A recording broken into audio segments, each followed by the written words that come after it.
come to order. Please stand for the Pledge of Allegiance. I pledge allegiance to the flag of the United States of America and to the republic for which it stands, one nation, under God, indivisible, with liberty and justice for all. Sandy, if you could please read our mission statement and take roll call. Sure. At Richmond Community Schools, we provide a quality education that empowers students to be successful in the global community. Board Member Telto. Here. Board Member Cunningham. Here. Board Member O'Donnell. Here. Board Member Michon. Here. Board Member Pacito. Here. Board Member Sutton. Here. And I'm Board Member Fortuna, and I am here, and we have a quorum. Thank you. I'm looking for a motion to approve the agenda. So moved. Support. Any discussion? All those in favor? Aye. Opposed? Motion carries. I'm looking for a motion to approve the consent agenda. So moved. Do I have support? Thank you. Any discussion? Yes. Sorry, Ms. Walmsley? I'll turn it over to Mr. Steele for the personnel report. With termination, Area Valentin, high school paraprofessional. There's several new hires for the summer school teacher cadet. Lily Aarons, Claire Bloom, Abigail Bull, Claire DeFaw, Yes. Brooklyn Jones, William Keller, Anna King, Ava Lasky, Colin Lowen, Gwendolyn McCoy, Keely McNamara, Emma Moore, Autumn Rands, Elizabeth Schaefer, Megan Schultz, Keila Seaman, and for we have a new social worker who is Darby Smith, not sure the location for her as of yet, Lily Yelenich for summer school, and one appointment, which is Kat Lemon for varsity boys tennis coach. That's it. And there were no errors brought to my attention regarding the minutes. Any questions? No, just that those students, those were the ones that Renee mentioned, those are all our kids that were in our teacher cadet and they're helping in the summer program, right? Great, thank you. All those in favor? Aye. Opposed? Motion carries. Okay, next item on our agenda is our fiscal year 2025 budget discussion. Mr. Walmsley.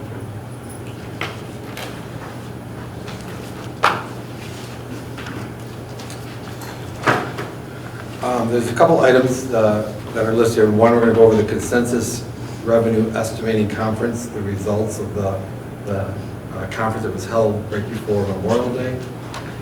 Talk about building substitute costs within the buildings, various supply accounts, MISD enhancement millage, and there's a couple things, other pieces to the bond or the budget.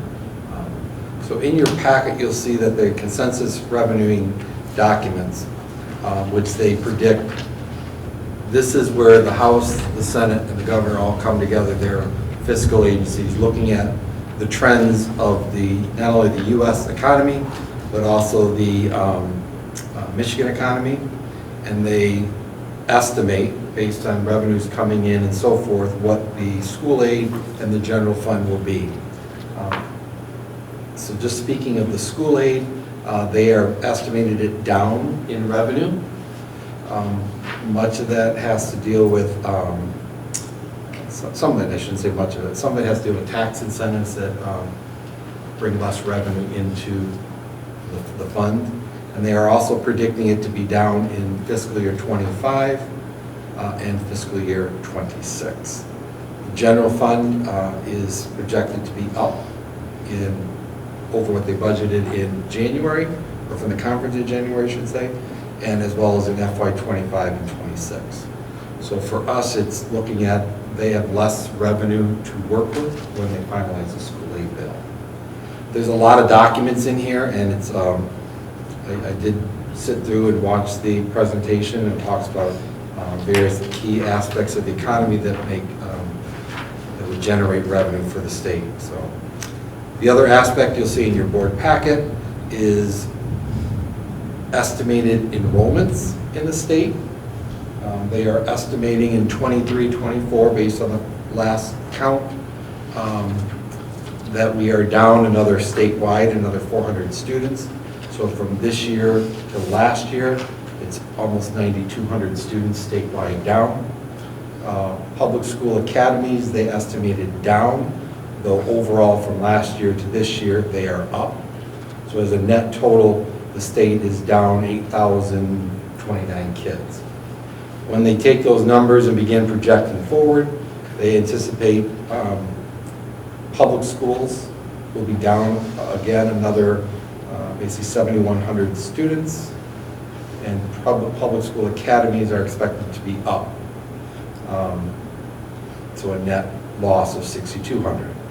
And then in FY 25-26, they anticipate public schools to be down another 7,500, with public school academies increasing about 900. So it's about 6,600. So when you look at the net over 3 years, there's almost 20,000 less kids in the public school system statewide, which is why you'll see a lot of the push for the governor, and as well as the legislation to draw families and businesses here, ultimately to draw families here. People are having less kids, they're not having kids at all.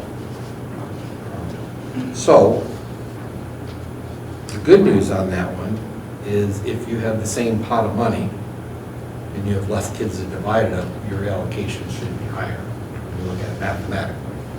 That isn't always the case though from the state. But those are important numbers. If you look at locally, and I think it was about a year ago, I think it's at Anchor Bay, we had a projection on the county. The northern Macomb County, they still anticipate to grow, but the southern districts are still losing students just through attrition as people are moving either out of the state or north. So,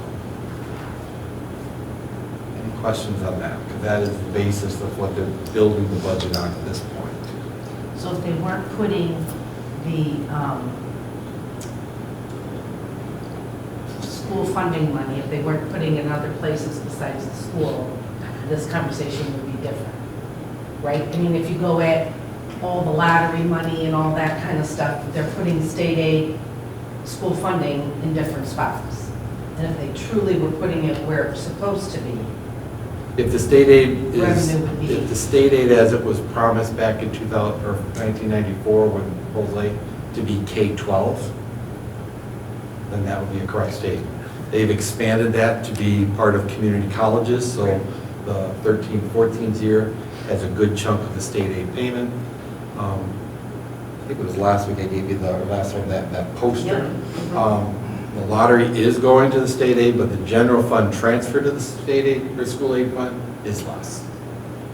So they have less general fund going into the state aid, school aid fund, state aid. So it really doesn't matter who's in office, what side of the aisle you're on. You can't get anybody that can figure out how to make revenue work and make money go to schools like it should be, in reality. Just my opinion. My opinion is term limits have caused that, because you don't have people there that are long-term, looking for long-term fixes. They're there for a short time, and they want to get their agenda or their priorities passed. So the historical knowledge of how 1994 impacted schools is not in the state House and Senate, or even the governor's office. None of them are here. Again, that's the downside of term limits. The upside is you can get more ideas in. I think that's the way it was kind of sold, but you lose a lot of historical knowledge. And so when you have newer people in the representing us, not understanding the sacrifices each district made prior, it's hard to convince them because they only know how you're operating now. They don't know, 2011 when you mid-year you got $470 per cut, unless you were physically here that year. So, and most districts did the best to protect the classroom. So we really didn't see it. Does that answer your question? Yeah, I still feel it's not really a position. Yeah, a statement. Yeah. Okay, so I'm going to go down the list, and I got a couple things for you.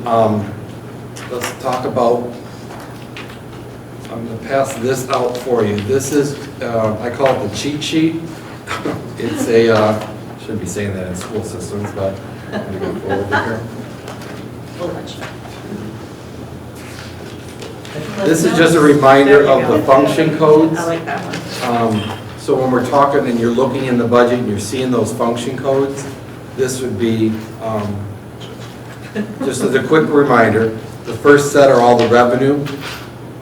When you see that 2E, which starts the second column, those are all function 111 is elementary, function 112 is middle school. Again, if you don't live and breathe this each day, you might not remember this, so it's a good kind of a cheat sheet. And then there is some 3A accounts on the second page, don't worry about those, well, those are, we don't really focus on those for this sake of this discussion, so. Okay. So let's talk about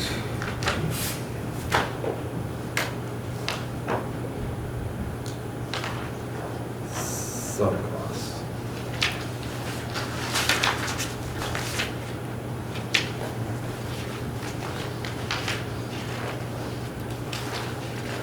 Tammy, do you want to sit up here and I'll pass an extra around for you?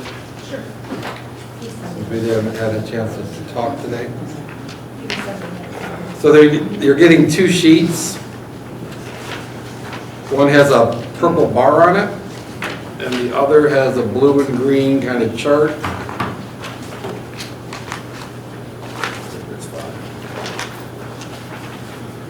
So in essence, basically what we have here is if you printed every line item of the budget,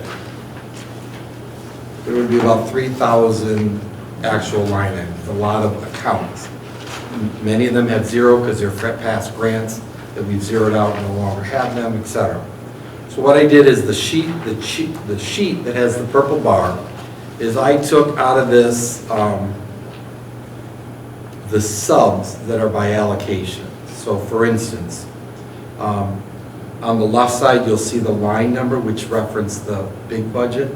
So the first one, 151, line 151, the very first line, says salary aids. And that is, the current amended budget has 30,000 in it, and the recommended is going to be 38. What is that number? That is 5 lunch aids at the elementary school. At their current rate, current hours, and so forth. When you get to the second line, which is line 152, it says salary temp teaching. That is when teachers teach on their prep. They are, that's that line. And then you'll see the third line item, which is contracted subs. In elementary, we currently have a budget of $16,188. My recommendation is $45,000. I'll explain that in just a minute. And then you'll see a lot of middle school, the aids for lunch aids in middle school, function 112, their temp teaching budget, which is it's currently at 20, my recommendation is at 13, and then their contracted sub, which is currently at 19,876, will be 30,000. Those are the first top couple lines. And then you'll see 113, which is high school, and then you get into 122, which are the subs for special education. Function 127 is subs for CTE programs. So those teachers are tied to that one. 222 at the bottom, you'll see media center parapros. We currently do not get subs for them when they're out. That's why you'll see it 0. And then sub-secretaries is on the very back page, elementary, middle, high school. You'll see that elementary had some, middle school and high school did not have a budget. Part of that is we can't find sub-secretaries. So even though they're out, we're putting in for it, there's nobody picking the job up. Okay. So the second page that I passed out talks about the paying teachers on their prep versus the contracted subs. So the green, if you follow that bar, the proposed budget is 45, 30, and 30. You might ask why elementary is more. We have 4 staff members that are expecting, so we anticipate 4 long-term subs in that building. So we've increased, plan on budgeting for that. So in sub costs, it would go to about 105. Currently, we're budgeting about 53.4, which is the next column. As of today, what has been processed through payroll and the bills, which usually there's a lag because of the way we issue pay, we've committed in sub-cost $16,688 in sub-cost.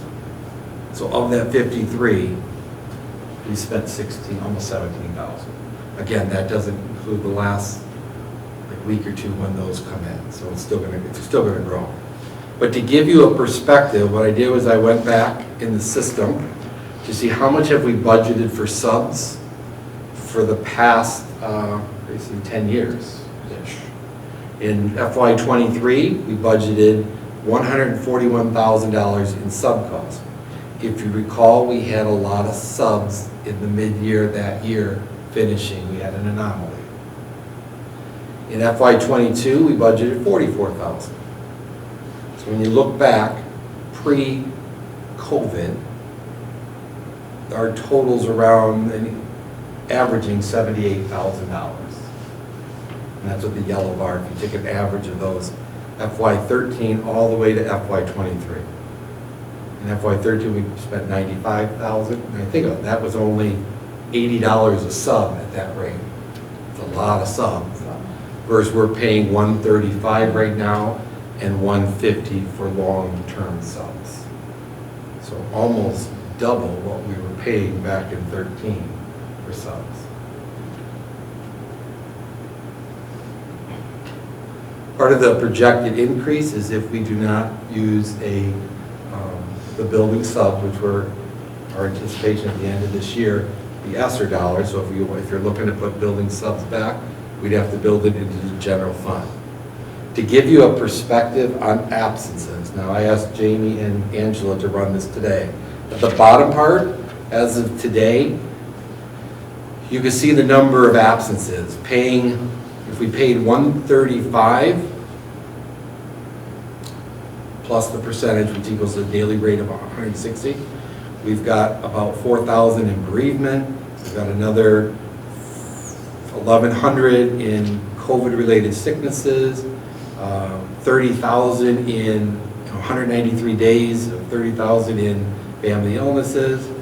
We've got almost 5 days for field trips. FMLA, you can see there where it's 160, 170-ish days.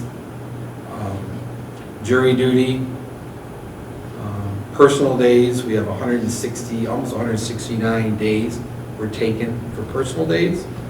You can see the professional development that's in the system, school business, which could be sports related, it could be teachers who are going on field trips, etc.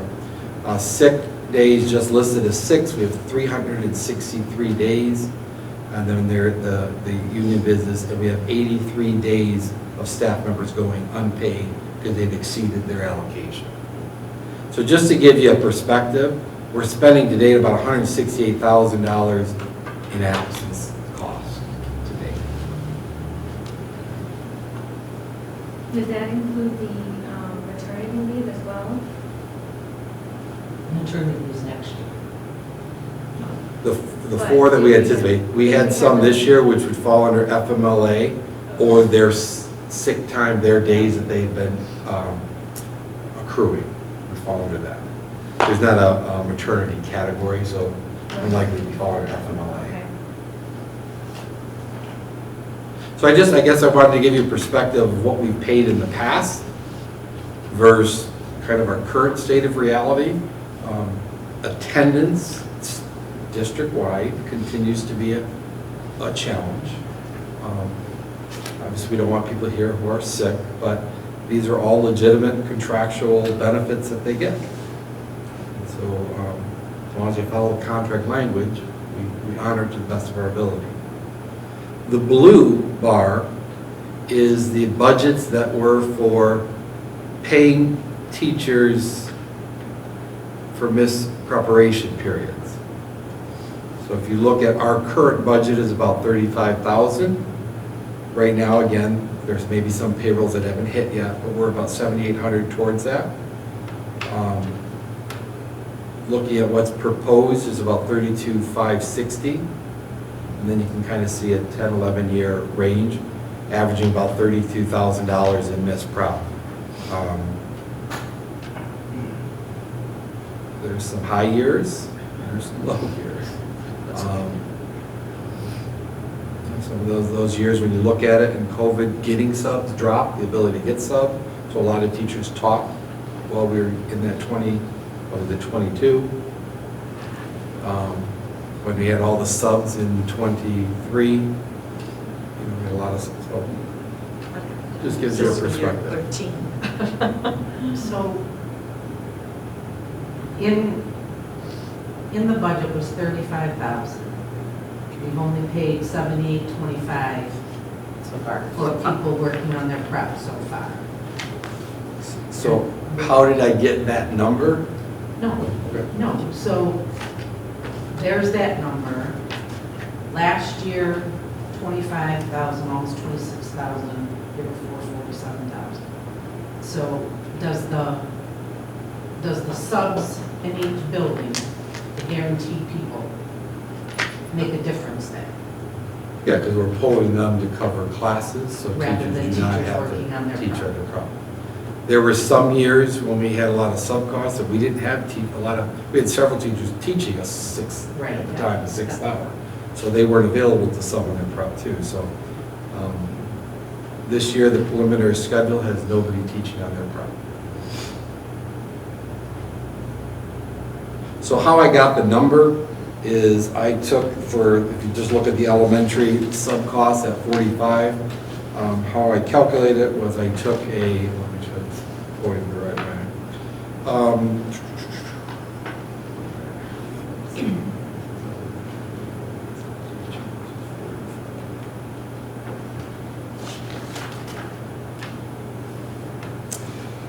So I took 176 days multiplied by $160 per day, which is the $135 we pay plus the 18%. And then I added for the maternity leaves with what the minimum number. That's how I got to about the 45,000. At the high school and middle school, it's only 30,000. It's a lot of money. But that was based on just taking one teacher out every day and paying for a sub every single day for the 176 student days that we have. Now, would they be a direct hire for Richmond, or would they be through an EduStaff type system still? All our subs have been through EduStaff. Okay. We pay about 18.6% fee. I'm confused. Okay. If you pay a direct hire, you're gonna pay probably closer, averaging when they hire 50%. For every dollar, it's 50 cents I was to just curious about FICA 18%. retirement. That's what we pay Yes. EduStaff, you were saying. Yeah. Okay, Yeah. thank you. So this model, if you will, gets you back to, it's us back, I should say, kind of the pre-COVID standard. There is no doubt, if you ask anybody in the building, office staff, secretaries, principals, probably even teachers, there's a lot of value for those building subs.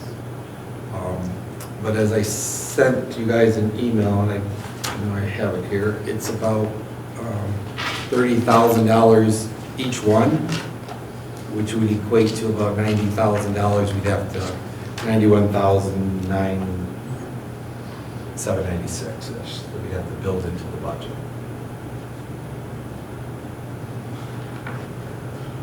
We could. And those building subs are, and maybe that's what Angela asked, but I didn't understand it, but the building subs are employees of Richmond Community Schools, or no, they're still employees of They're from EduStaff? EduStaff, yes. They just commit, we pay them a higher rate. We pay them $150 per day, I believe it is. Because we guarantee them you're working every day? Is Correct, that the- and they show up. Now, there may be days that, So, for whatever reason, they're sick, that they aren't there. sure, Yeah. so then it's the same individuals every day? In most cases, probably 95, 96%, it's the same person at the elementary school, the middle school, and at the high school that shows up every day. They show up in the office. If there's a vacancy, they go to that vacancy. If the sub didn't pick up a class. If all the classes, there's no vacancies, they've been used in a variety of ways. One, they've been used as to provide release time to do child study meetings. They've been sent to lower L to help with DRA testing and some of the assessments. They've helped with just projects in the building. If there's nobody using the high school awards, they're probably helping putting all the award packets and everything together. That would normally fall on the secretaries. Do they ever would get reallocated to like being a parapro or anything like that if one was out? They've been put in childcare, they've been put as a sub-secretary, they've been put as, I can't say for certain a parapro, but I would imagine if we're shorthanded, they're gonna go with it. There's a sheet that they fill, the buildings fill out every week called the Miss Prep payroll that basically says, okay, this teacher needs to get paid because they didn't get their prep second hour because we're short. But we also have the subs on that sheet, so we have kind of what they've done in each building each day. So we know whether they covered a class or whether they were an extra hand in the room. And the 32,560 proposed for next year. If you kept the permanent, wouldn't that number go down, Yes, it should. right? It should. We're Just like it's, correct. just like it's Correct. down this year, I would think, right? Correct. Yeah.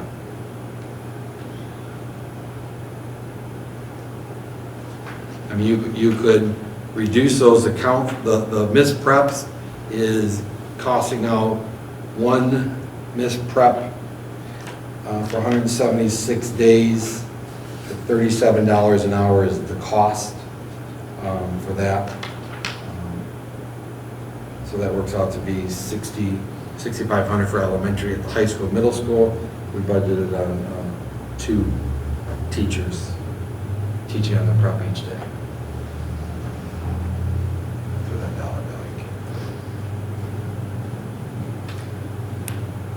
But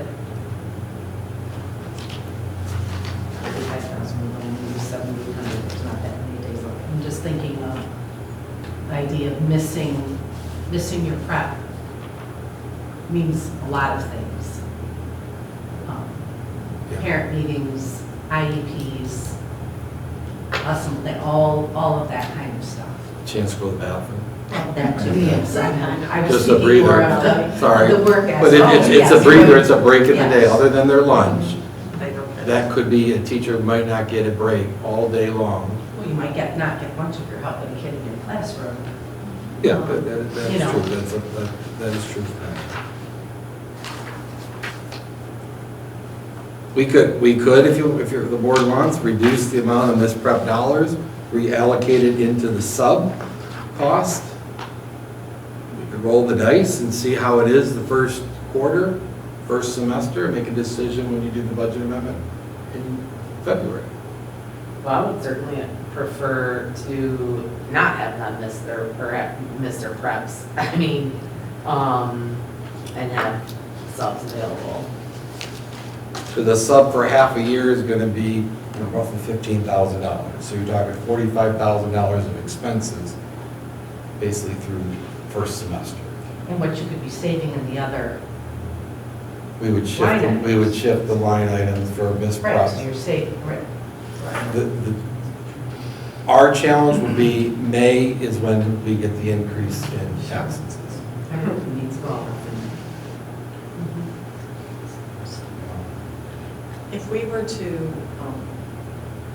fund one, full-time one for the district, just tossing this out, could we do that? Could we move them from building to building? Is that feasible or not? If they know that's the condition that we're hiring, we're hiring one. Yeah. We would have to look at, see, the night before to say, okay, where is there a vacancy? But typically that doesn't occur until 6:30, and the secretaries walk in at 7, when you get those absences that come in overnight that you didn't know about the day before, that you're backfilling. You know, I had that same thought process, but I like the idea of if we kept it at the semester look at where it's been, what does it cost us, and that the running of the buildings, teachers not working on their preps, that kind of thing, then you can reevaluate and maybe say, we only need to do one, or we only are able to do one or two. So are you saying, Margaret, don't start off with any subs, or permanent subs, so to speak? No, I say Start off with 3. I was just gonna say, how many are showing up for each building right now? There's 3 total, 1 in each building. One in each building. We had Okay. 6 budgeted. High school was more of a piecemeal, but typically there was 2 in every building, and then, I want to see, that the budget amendment, maybe it was like right before spring break, Jamie, you remember with that? Was it right before spring break? Yes. We reduced down to 1. And are you running into problems with only having 1 per building right now? Where you're like having multiple call-ins and teachers, like, I see the total numbers here, but like teachers missing prep because we need another substitute in a building? Nobody has brought it to my attention that it's higher than usual. I think it's going to be hit and miss on the building in the day. Are you Friday. saying, is it not advantageous, only having No, one? I'm just asking a that's- question. For the buildings, there was a lot of pushback going down to 1, but when we talked about, well, it's paid out of ESSER and that money's drying up, they would love to figure out a way to keep the 1 that they have. Because like I said, it's used for not only, the first priority is if you have a vacancy. And if there's no vacancy, then we've used them in a variety of ways. Like I said, But then looking forward in the elementary school and you're planning on having 4 maternity leaves, that 1 isn't going to work out. we're going to be more likely filling those maternity leaves with long-term subs and having this one to fill those To fill other that, teachers who are okay. going to call out for various reasons, as the chart says. So if we were to go 1 semester and say we're going to keep 1 permanent sub in each building, could we get, when we reevaluate, like you said, could we see, okay, in the elementary school, it was used every day, or no? Or Could we- what it was used for. Yeah, I or mean, what it was used for, Brian, would that be? Yeah, we have the chart, that we might need to tweak the chart of how we capture them. But we have, for each building, a weekly sheet that shows the sub, what they did. And so we might need to tweak how we collect that information. I guess but- I would like to see, are they subbing more, working in the office, or whatever, or, is the need there? Subbing or busy working. Yes. Are there, now that there's only 1 sub versus 2, are there more call-ins or less? I mean, if they feel like there's always going to be somebody there to pick up for me, I can call in today, I mean, is that? The system's still set up when someone calls in, if their position is tagged sub-required, it puts it out there. We're supposed to get a sub from the pool. If nobody picks it up, that's when we use those other All the subs. ones that are building. They get there and it's not filled, is what you're Correct, saying. They- correct. Got it. It's supposed to, they're not supposed to say, no sub required because Oh. Candace is in my building already. She's gonna That's sub. not supposed to happen. Right. They're supposed to put it out there. If nobody picks it up, now you have a sub to fill that vacancy. So you're telling me, like, if we were to do this, say a teacher needs a job off or needs a day off in the elementary, wouldn't we want them to ask for our building sub rather than throwing it out into the pool?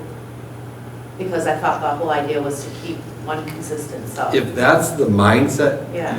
you want to go with, then you're, and I don't mean this in any disrespect, you're enabling more absences because they know they got That's what some. you got.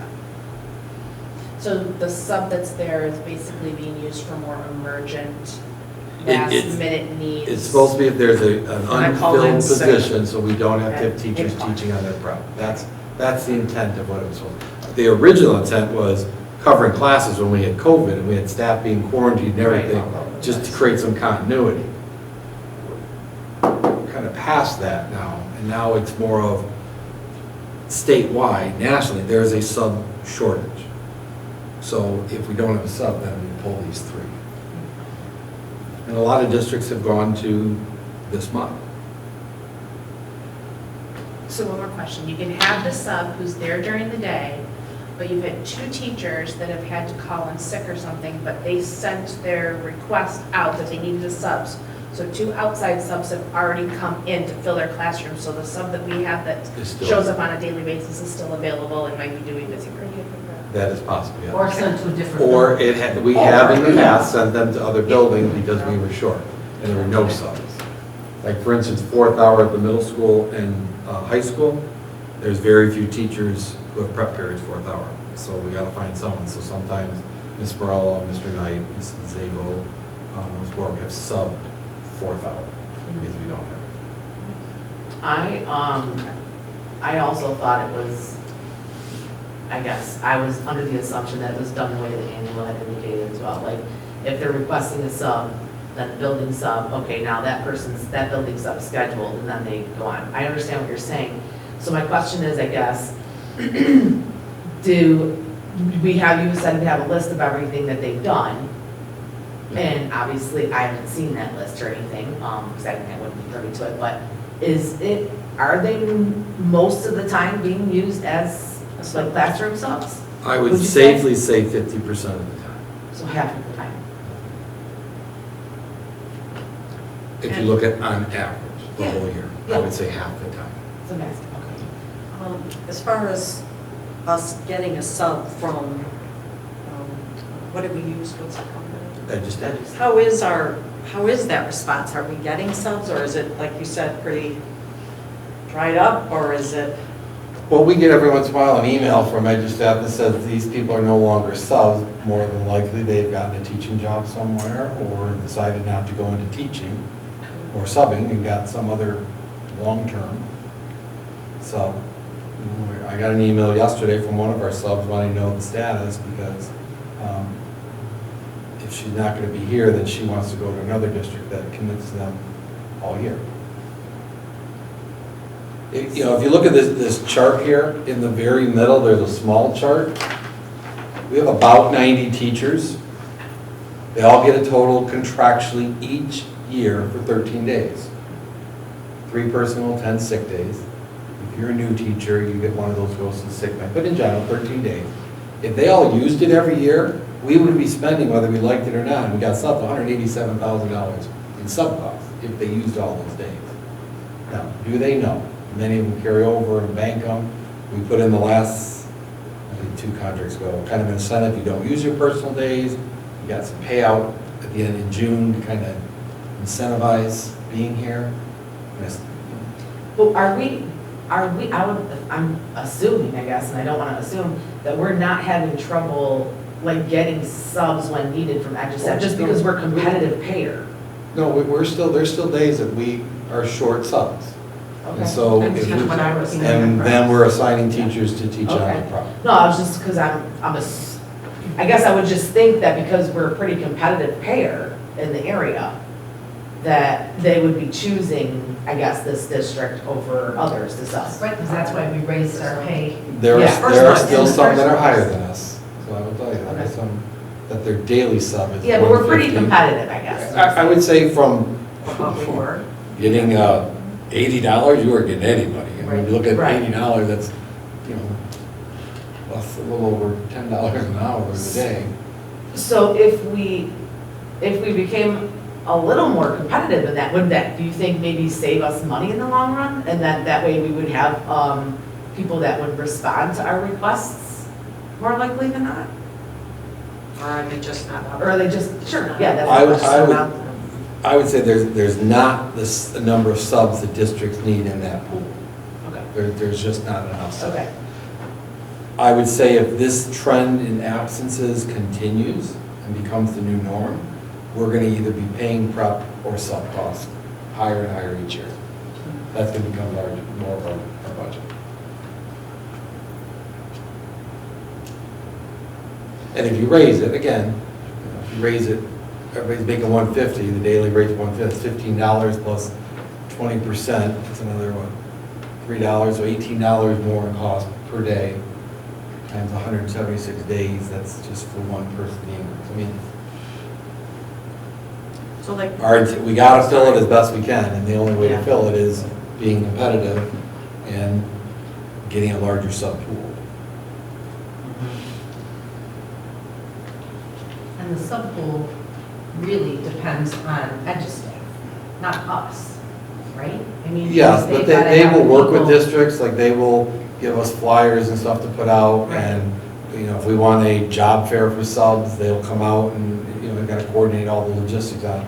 But the initial, to be a sub, you have to go to EduSite's, it's on our website, it takes you right to EduStaff. You've gotta fill that out.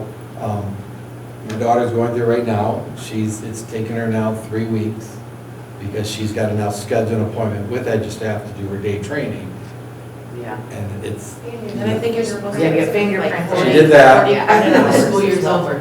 Yeah. You know? So it's time consuming, so that could turn people off. I even floated the idea with the EduStaff rep that if they, I don't know, work for us 3 months, we'd reimburse them their fingerprint costs. That's a cost they incur, which is about $70 for fingerprint. They do So- it every year, right? Or no, not the fingerprint, you have to apply. Fingerprints, Substitute. the substitute permit if they're, yeah. But we, you know, we could do that. We could do, like we've done with some of our bus drivers, incentive that if you worked with us after, we used to have a tiered pay structure. After 30 days, your pay went up. After 60 days, it went up. That is a logistical challenge to keep that accurate. So we went to just the higher rate. You know, they have a full day of training that they go through. So that was another concept, is okay, if you, after 30 days, we'll reimburse you 1 day sub pay, to pay, basically reimburse you for that training. But there's no, we could reimburse training, we could reimburse the fingerprints now, but there's no guarantee they're gonna work here. Because they can pick multiple schools to Right. work in. I mean, if the intent is you want to keep as a board collectively, you want to keep the subs in place at least through first semester, we then can cost that out. That's going to be $45,000 of that $53,000, with the idea that, you know, of the $105,000. And then hopefully we could reduce the missed prep, because we have that to be more in line with what we're currently paying or encumbering now. So you're just basically shifting from fund one to funded debts. I would support that for 1 semester. I would really want to see the numbers after that semester, to see how many we used, how many people were on prep, how many did go on prep, to see if it is advantageous for us to continue with that. You having one of the voting? Yes. So basically, instead of $30,000 a year, we're going to budget $15,000 for the first semester. So $45,000 cost. Is that's the final direction? So we'll start plugging in numbers to get to the I final. like the idea of having the same salaries in each building. I Yeah. mean, I think they get comfortable there, they understand the different teachers, and they're a good fill-in. You know, they get used to everything, and the parents get used to seeing them also. There's no doubt, if you've got someone who's there every day, even if they're not subbing, they're interacting with kids, they know kids' names, they're like a staff member in the building. I mean, the buildings all include them in everything they do, from, whether You it's, know, the point becomes though, is, here's my issue. If they're not subbing, they're an awful expensive secretary. I mean, you figure what we're paying our secretaries, they're not making that much in a day. So I just have kind of that's why I want to see, if we do it, I want to see the numbers, I want to see what we have, I want to see, is it, you know, if they are doing 65% of their days, or 65% of their time, they are doing busy work. Okay, I think we have to relook at that, Yeah, and then most of the time I it's see what you're not saying. subbing. you know. If they're filling in areas that those people are getting paid less. Yes, And they're getting, yeah, Yeah. I see what you're saying. it's an expensive secretary or an expensive parapro, or, you know, wherever they end up. Lunch. Yeah, lunch, Right. yeah, whatever. Yeah, I mean, let's do it for a semester. They have been used in the lunchroom. They have been used in the lunchroom, I'm not gonna mislead you. Well, when you say there's been, you'd say that they're there about 50% of the time. I feel is very that- comfortable saying 50%. Sure, It could be sure. more, but at least 50%. But you're saying in each building or like overall with all three of them? Because if, say the elementary subs are getting used 40% of the time and the high school subs are getting used 80% of the time. you say- I'm looking at kind of Just an average because- of the group, not by building. If high school is still having teachers teach on their prep and the elementary sub is doing Stuffing odds and envelopes. ends things. You might keep the do high we school. send the high school, do we send the elementary person over to the high school? to We have. Relax those We have. preps? But a elementary sub is way different. Oh, well, yeah.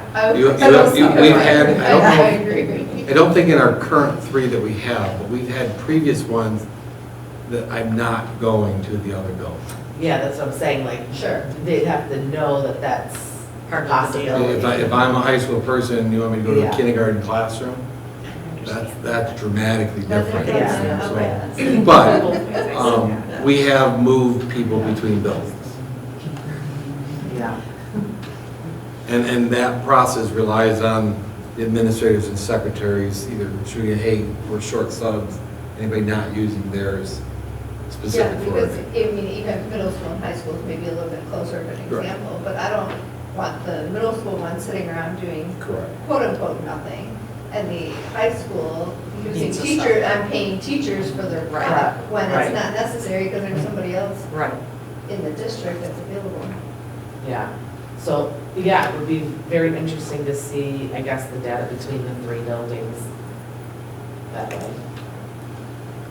So are we, as a board, committed or trying it for 1 semester and then relook at all the data and see if we continue it or not for next Looking year? at when we do our amendment in February, is what February. you're saying? I would be okay with that. I would probably bring you that data at the end of December. Because then if the action's going to be in January, your amendments after that, second semester starts, so. Okay.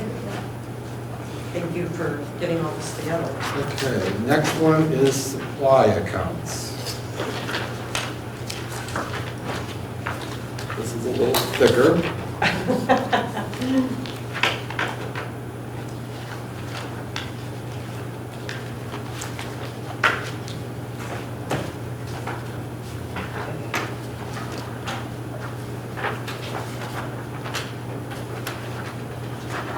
So again, you'll see on the far left column as it's going around, you'll see the line item in the total budget where it's at currently.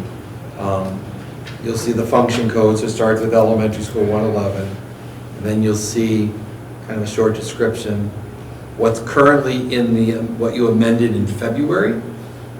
The orange salmon color, I don't know what that really is called officially, is we met with each administrator, asked them basically, if you've got $0 in your budget, how much do you need for next year? So they filled out by account number, listing it. It was done by buildings, teachers in some cases too.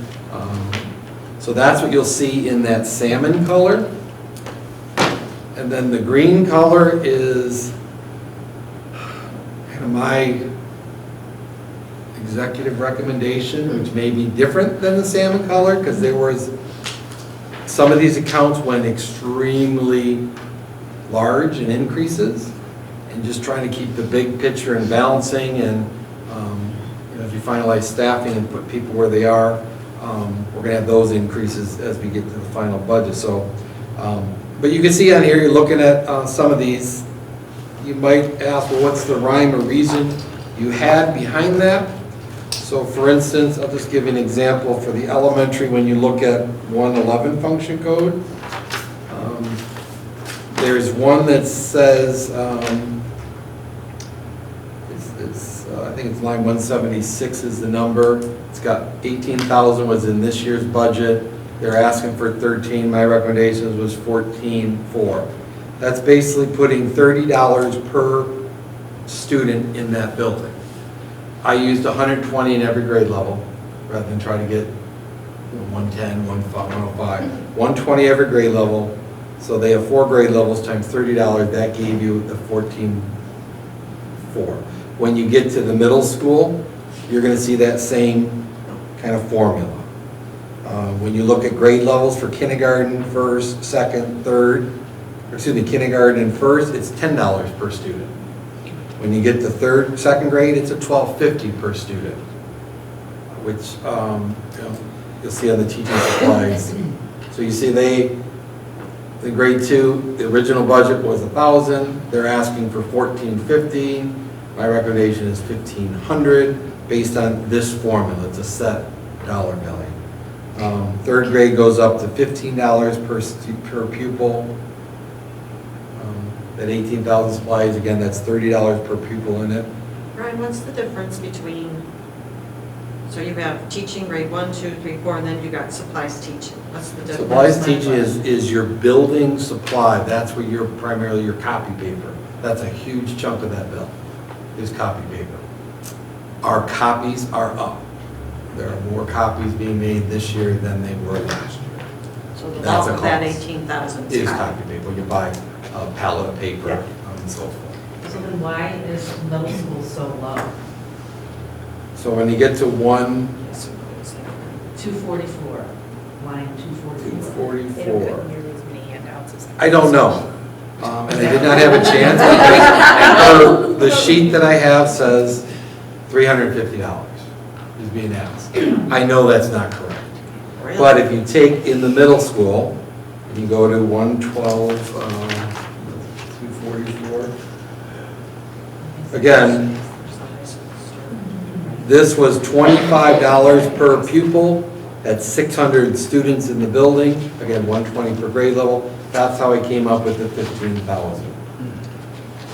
And again, since I don't have anybody who can answer the question, like what Kelly just said, so is it because they're gonna go a different route next year?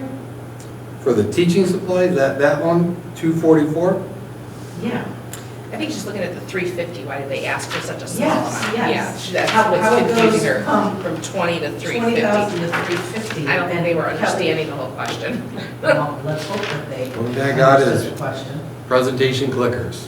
You want to get 35 and $10. But I'm saying, what you said was that it's different, what'd you say?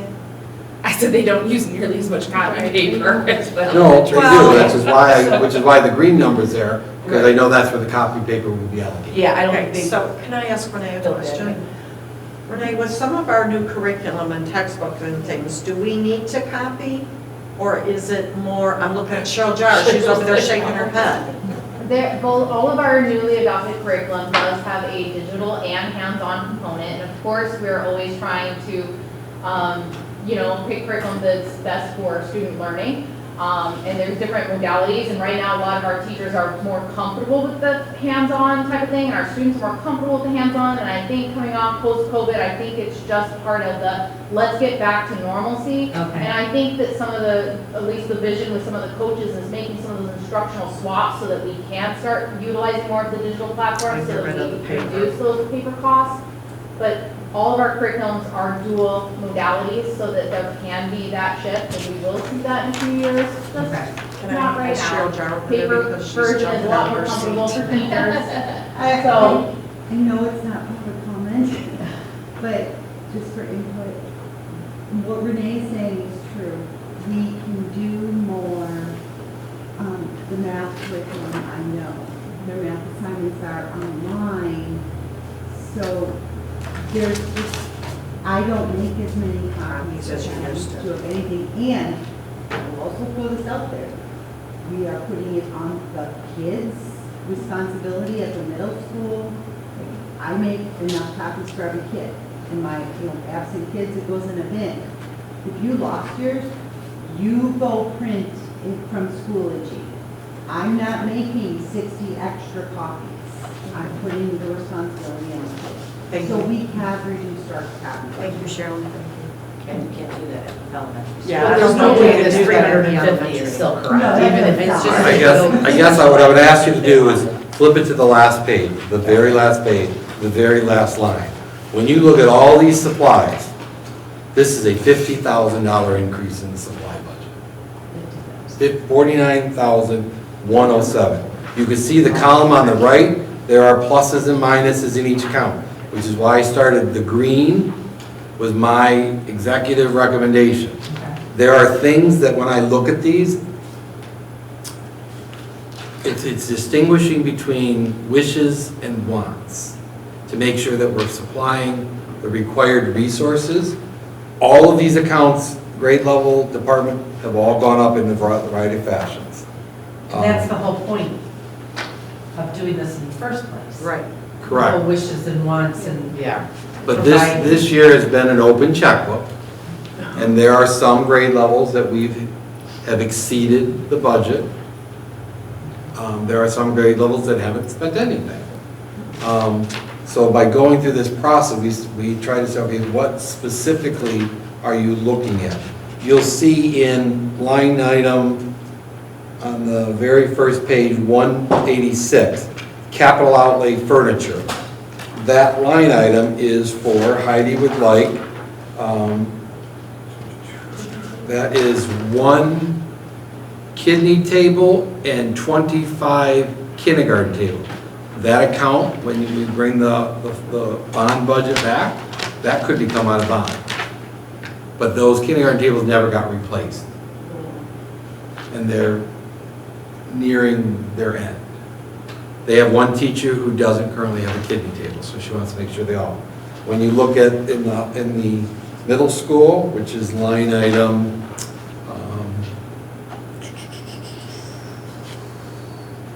260, capital outlays, there's the building requested $9,400. I put $5,000. Part of that was when I met with the building at that time, I was asked for 1 kidney table and 10 charging, which equates to about $5,000. The budget that was turned in, they want 17 kidney tables.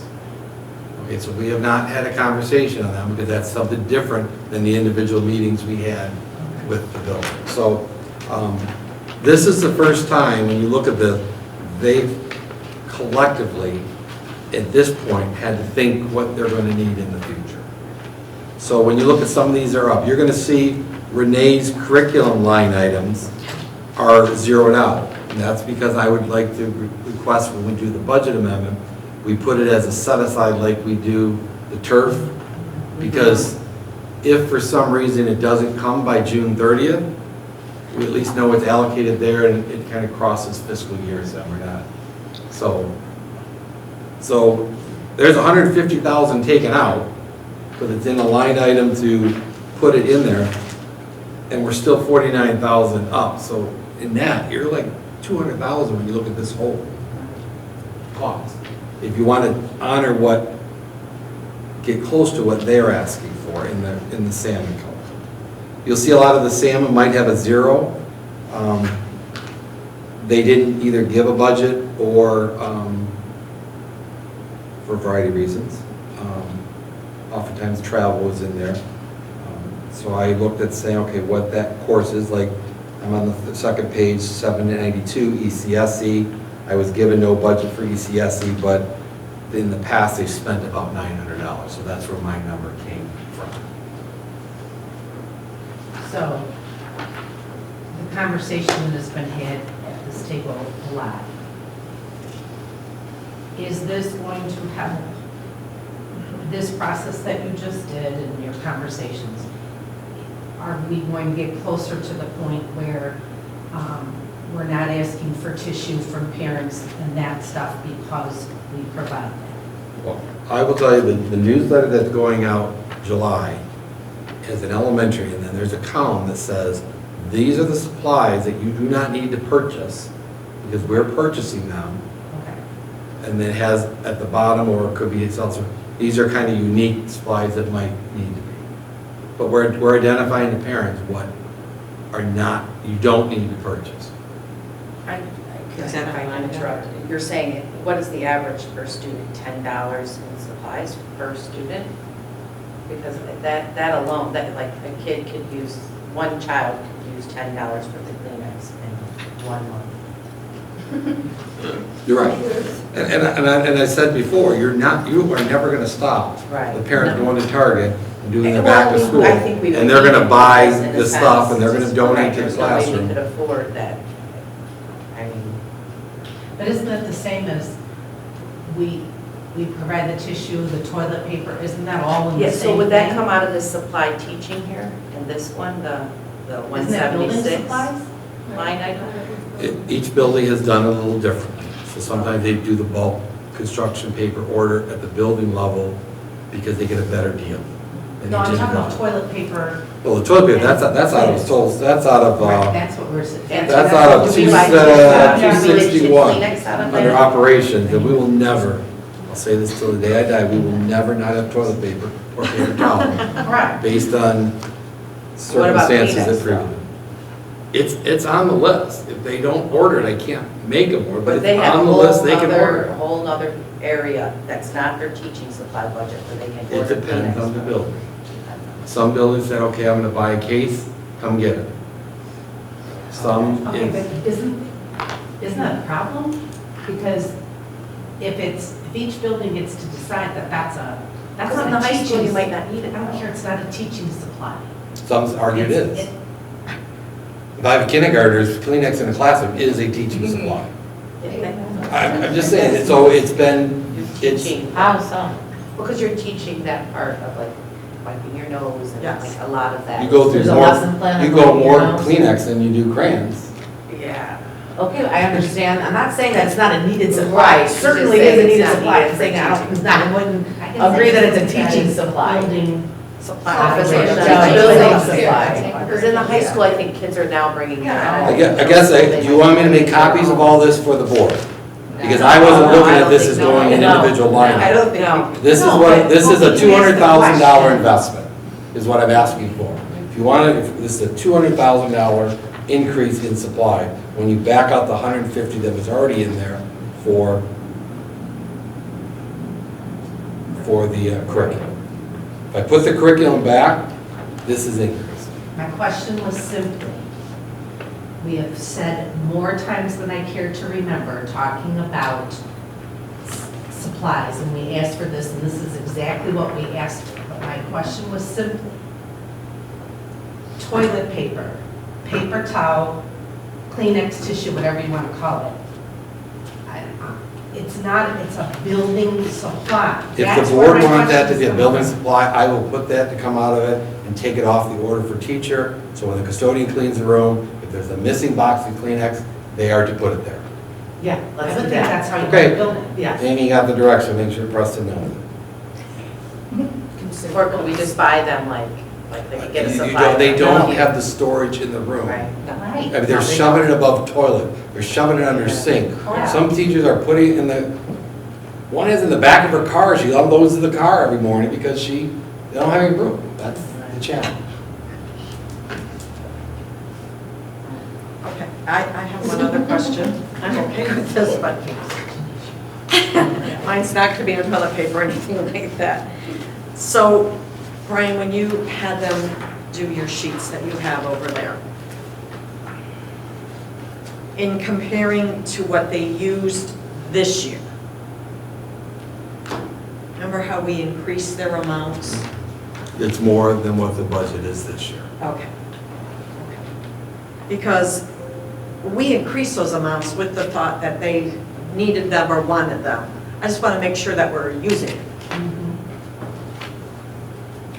They And I used see all Tammy last shaking her year's, head, is that what so we're close to what was this year's. It depends on the grade level and the individual count. But for the most part, yes, every line is being used. Is it being used to the full amount? It's not the end of the year yet, so we still have P card That's true. stuff to record. We still, I'm sure we'll Right. have more checks to pay, although we tried to get them all paid last week. I'm sure we'll have more.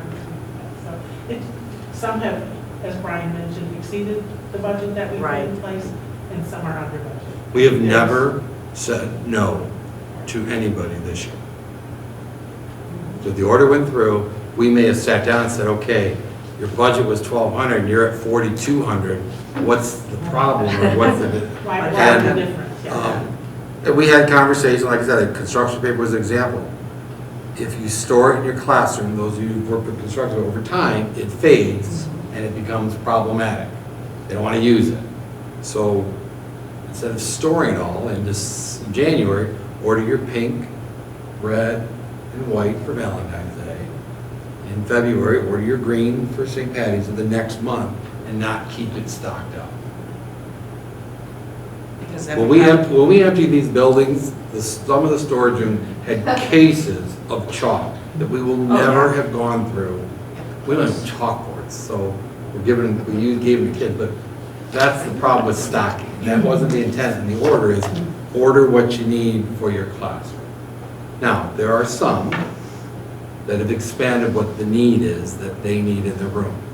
And we continue to have the conversation. It's changing the mindset. It is.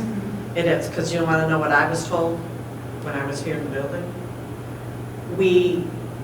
They order extra because you never know when we don't get any money. Because they've been through that time where we lost money, monies were cut out of the budget, so they feel like they need to stockpile just in case. I get it. I mean, I get it. I would say that if anybody just told you that recently, I would. I don't, yeah, I don't know about recently, but I let's just say struggle. within the last 5 years. I mean, you have teachers in our district who have been through the time when things got cut. Right, but not in the last 5 years. It's only recently that we really started to increase that amount too. So, They're still working on all the numbers for what was used and what wasn't, right? We're still gonna get that at some point. For In terms each of dollar yeah, value, for- you'll get that in the final budget amendment in June. And you'll see what the, what they actually, Well, What a good actually was. estimate at that point, but again, we'll still have transactions that come in. Do we Even after we do stop? that final budget. yes, May 1st-ish, we do a spending freeze. Only needed items to get to. Part of that is to make sure all the bills come in before people leave for the summer. Just helps us be more accurate in our final budget, and But yeah, then your we're final timely one getting is- bills paid during the summer.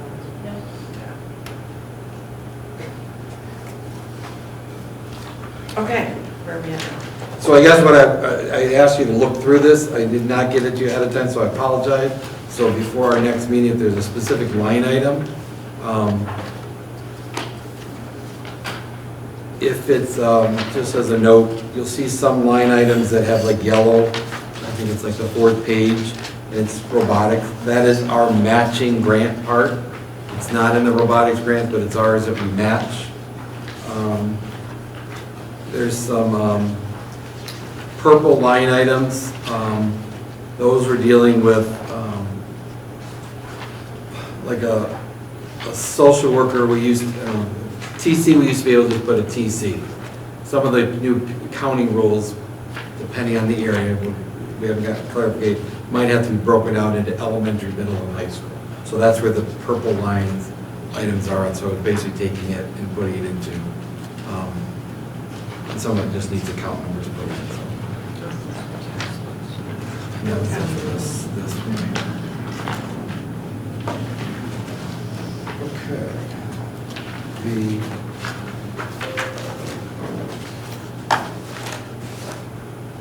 So can I ask you for a time? So who is in charge of the building supplies? Is it each principal? Ultimately, any dollars that are allocated to that building is the principal. So like if somebody, if say that what we're talking about, tissue and toilet paper and that's not for them though. Who does that fall under? Do they order their own? The toilet paper, paper towel? paper towel Kleenex? comes out of operations. And we're gonna move to have tissue paper as being part of the checklist for custodians. It's part of their So cleaning like, process. okay, so part of So the. when So they walk in get a the room, classroom. Yeah, Okay. if they're short of paper towels, they have They paper would towels, see they that. have toilet Okay. paper. Now we'll have them check on the tissues. In some buildings, you'll see loose rolls of low paper towel in the staff lounge. It could be in the kindergarten rooms because they've changed up. It's not, Sure, they're still, sure. they just reallocated. Okay, thank you. Number 4 is talking about the enhancement millage. I talked to Paul Bodilla today. We have not gotten our official letter from them, but it will be coming. I don't know if he might have emailed it to you, Tammy, but I don't know. I did not. But basically, for our enhancement millage, he said plan on budgeting for $599 per student, and they're using the FT of 1532.42. So the first column, we had 834,000 in the first amendment. What we should plan for is 917,000 for next year's, which is an increase in revenue of about 83,000. So that will help offset these additional costs as we go through the budget. What year is this? This is How do we year, get us? July will be year 5. 5. It was, so we're halfway through. 20, 21, 22, 23, 24, yeah, it's year 5. So 20. I thought she was losing her mind. I was like, 2024? Thank you, Brian, for knowing what my So- question was. Whoever's, I knew where you were going to. whoever's sitting on the board in 2029, if that millage doesn't go through at this point, you're looking at cutting $1 million out of the budget. So just as an FYI. But that's, we have 5 more years of getting that millage. And the last thing I have, I know it's not on here, but we had a discussion regarding field trips, the last one. And I put a questionnaire together. I sent it out. 51 of our staff members responded. I'll give you, if you want to look at it to help make the educated decision. One of them, let me make sure I didn't pass it out. So, where I think the majority, the first couple questions just ask kind of what building, what the role is, did they take a field trip? But when you go to the question 4, there's a series of them. But if you go to page 8, it summarizes those series. So I asked staff members to rate this on the most stressful to, or I guess the least stressful to the most. So when we talk about determining where to go, the amount of time planning, the cost of the admission trip, getting students to the field trip, collecting money, addressing students who cannot pay for the field trip, availability of district transportation, cost of district transportation, collecting background checks for parents, chaperoning chaperones on the field trip. Oftentimes, that can be a lot of work for those parents that forget what they're supposed to do. Losing a student on a field trip, how does that concern you? Obviously it does, but writing of the letter, completing the district paperwork, getting support from administrators. The number one, top one, was the amount of time planning. 58% said it's the greatest stress or ranked it as 4. Number 2 is getting student field trip permission slips back, along with chaperoning the parents on the field trip. Those were tied. Number 3 was collecting background check for parent chaperones, which oftentimes they get flagged, and so we've got to have that. They don't, but we got to have a conversation with parents about why they can or can't go.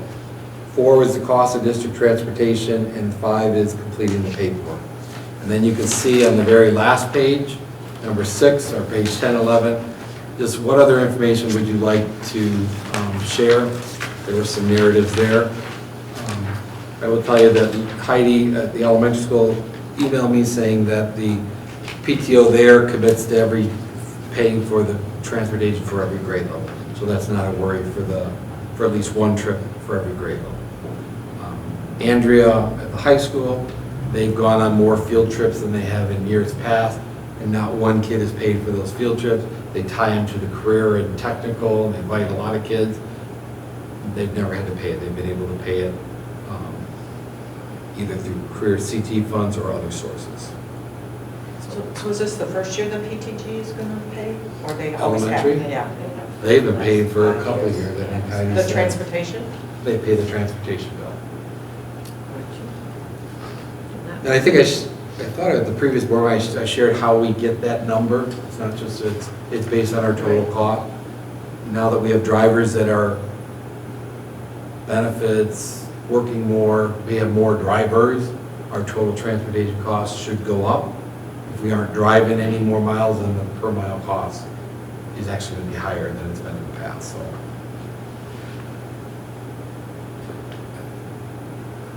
This is just a point of information. I don't know if we are at a point where you want to make a decision on field trips as far Well, as we so build. we're the middle school then that necessarily has an issue with not being able, they don't have somebody paying for their transportation in a sense, I guess you could say. Maybe Correct. The PTO is not, Not big enough, it's yeah. not big enough, they're not, just not making as much, they don't have as much fundraising. There's a lot more competition in the building with other fundraisings because of the different. Sports start off, yeah. Different, yeah, clubs and. And I didn't ask any name, I asked level, but I didn't ask any name to try to get an honest feedback.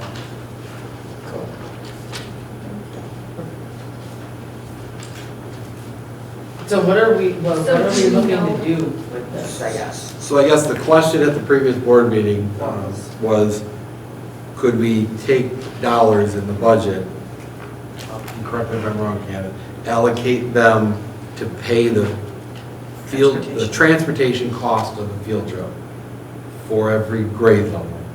And as I said, when I gave you that cost, I don't know what that looks like in high school because it's very different than elementary school. But sure, we did that conversation. So that would be the question, if you want to build in budget, dollars into the budget. I had thought about maybe, was there any way we could give them a stipend or some kind of, I don't think that probably would come into here. would it? Just to Stipend coordinate the is a field trip. contract. Right, yeah. That's contractual.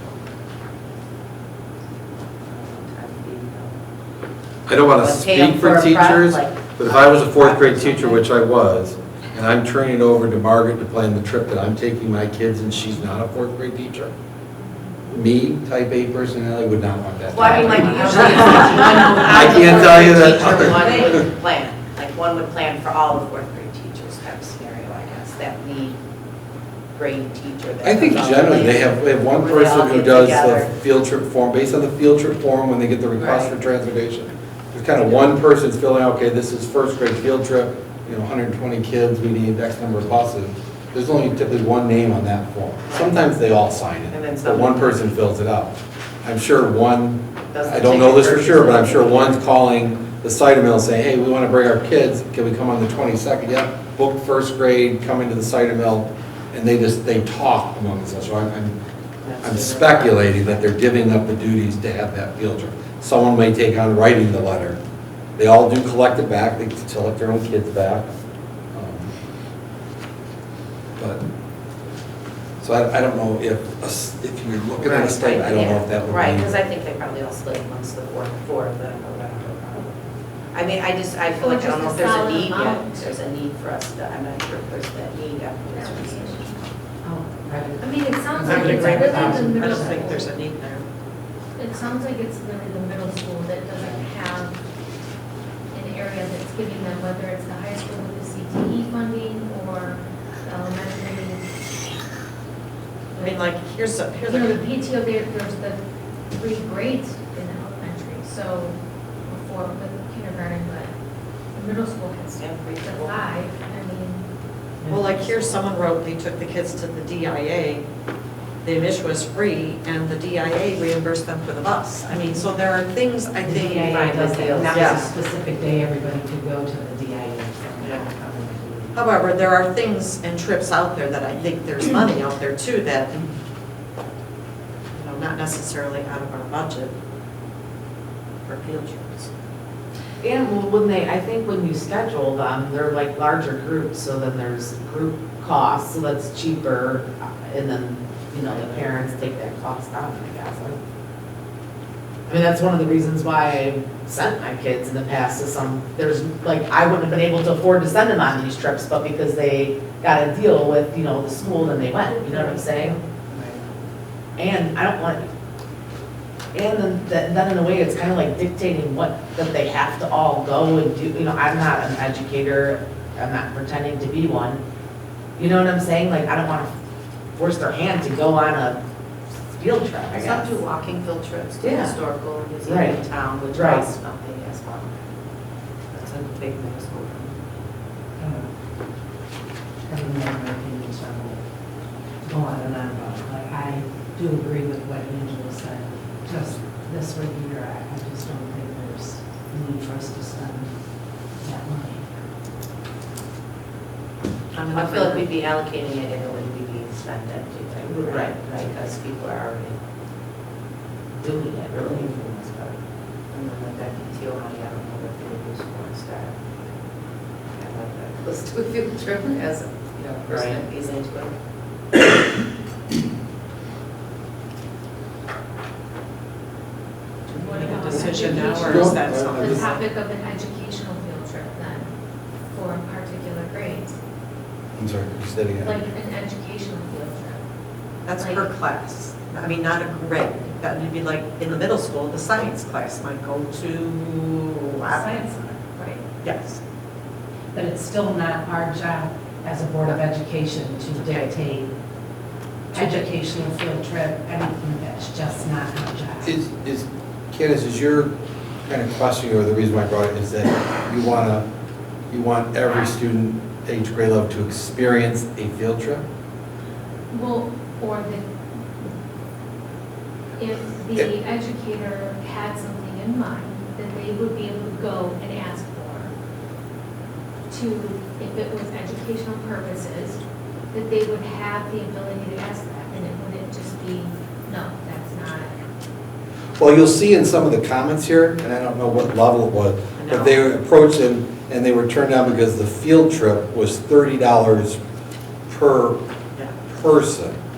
Now, as a building principal, a one-day event, is that reasonable to ask parents for that much for a field trip? Maybe it is, maybe it isn't. We have a lot of families, you know, just 30% free and reduced lunch in this district, so finding $30 might be very challenging for them. So I guess, I know from as a former principal, you always look at what's that happy medium that is not too much. Free is always good, but not too much. And so that might have been, if someone said no, I don't know if that was the example, but in one of the comments, I don't know, I think a day's field trip for $30, you're asking parents, I don't, We offer discounts, if I may, to like athletics and are paid to participate for free and reduced. Is it possible, could we cover the cost maybe for those students that couldn't afford, that were on free and reduced?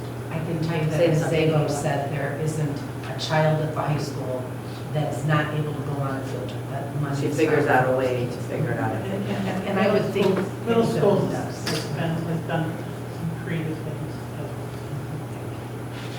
oftentimes like the pitcher money, if the kids can't fund it, will get used towards that. Might be parking fee money that they have at the high school, I don't know if that's used, but those, I don't wanna say slush funds, because that's not what they are, but they're kind of, No, the money's they're generated- more discretionary Yeah. funds. They use those for special purposes like that. For those kids. They always use it for students, so it's just a matter Yeah, of what things the students need and what, what we are. And for bigger, more expensive trips, there is fundraising. I know we all don't love that, but, for the bigger ones, more expensive ones, that there's more time to plan. There's fundraising.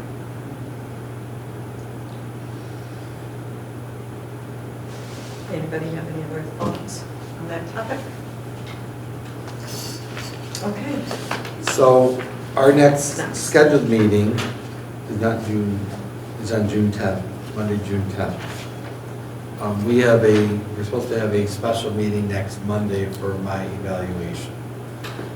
We don't know at this point what even assumptions that we can safely make. In the packet that Tammy put up, and I can pull it up here for you, there is kind of a summary of each of the budgets from the perspective of here, 23, 28, this would be sheet W, what's up in supply.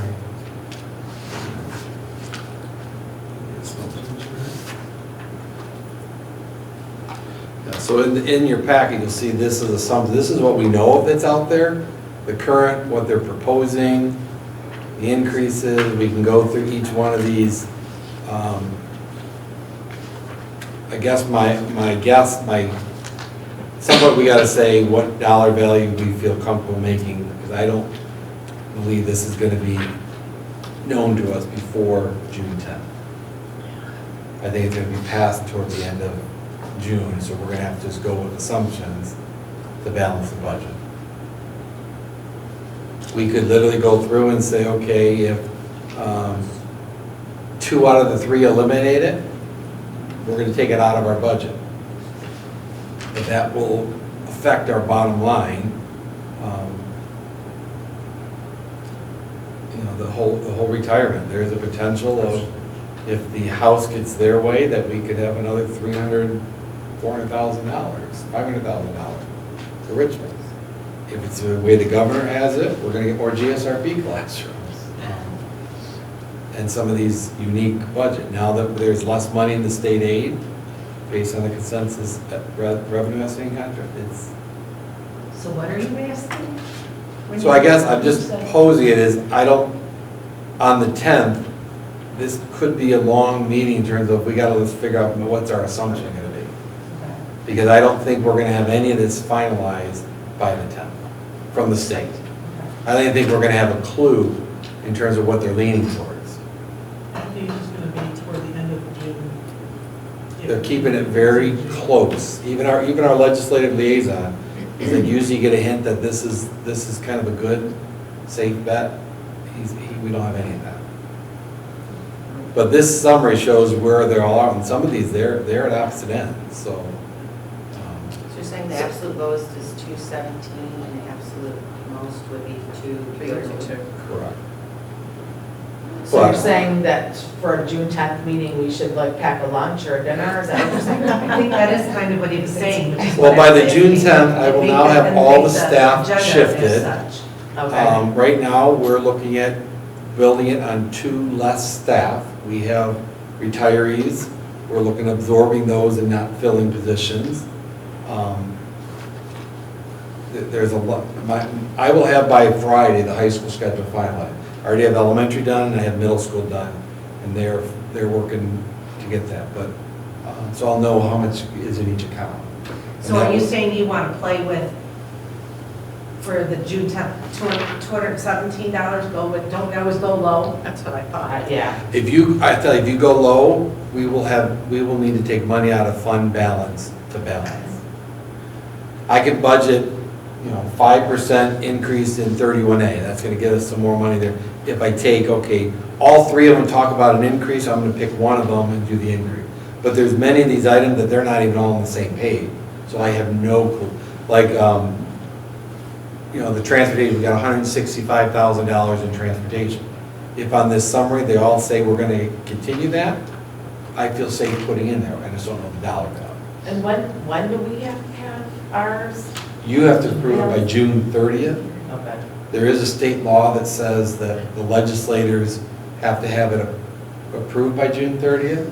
They could do it on the 30th, but there's no key. They technically have until September 30th before you have a government shutdown. Gotcha. Okay. I knew that it was after, Yes. technically after our deadline. I just couldn't remember ours. Okay.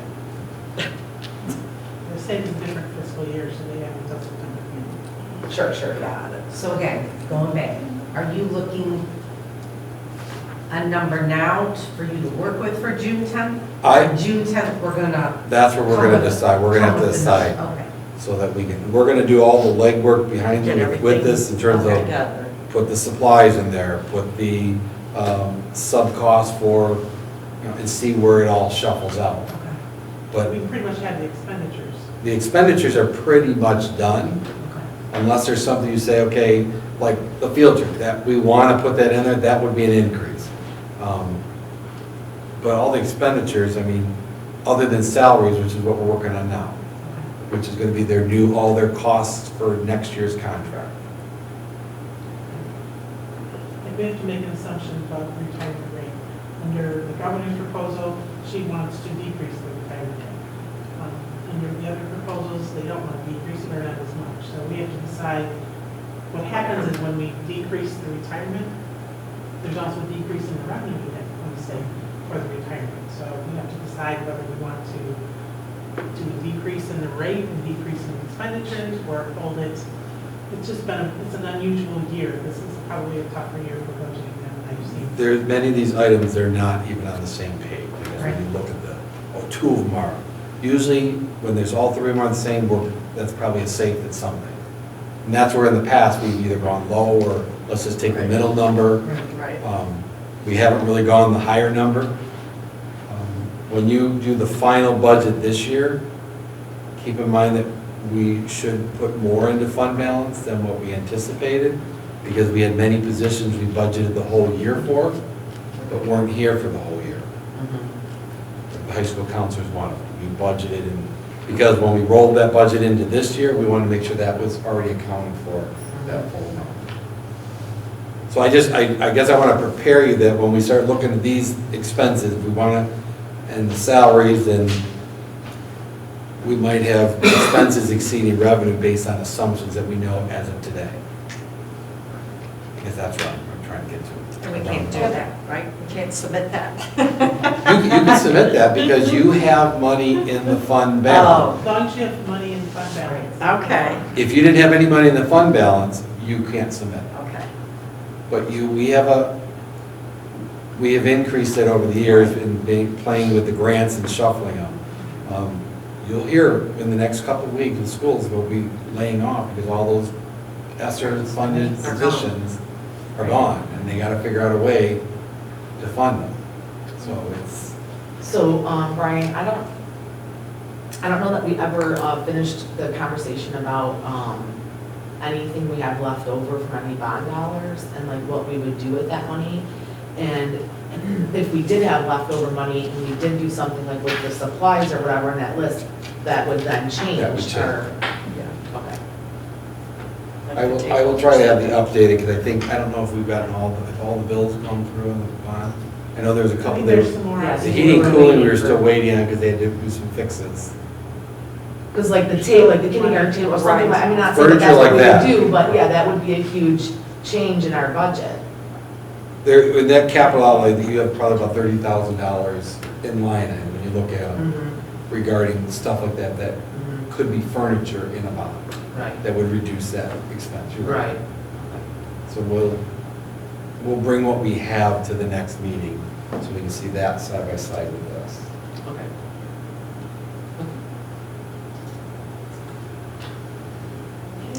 All right? You're all set? Anything that you need to add, Tammy, on the items? I mean, there's, No, I think we. Thank you. Okay, next item on our agenda is our Blue Devil Raids. Angela?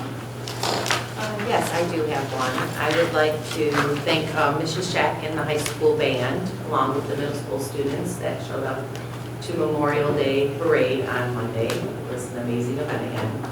And I'd also like to rave about the city and them putting it together every year. It's a wonderful event to honor our veterans and our fallen soldiers. And it was just really nice to see the community come together on a day that many are just taking advantage of the day off. To get up that early from the shack and those students and to get out there was an amazing thing to see. I just wanted to rave about that. Thank you. Kelly? No, I don't have anything today. Candace?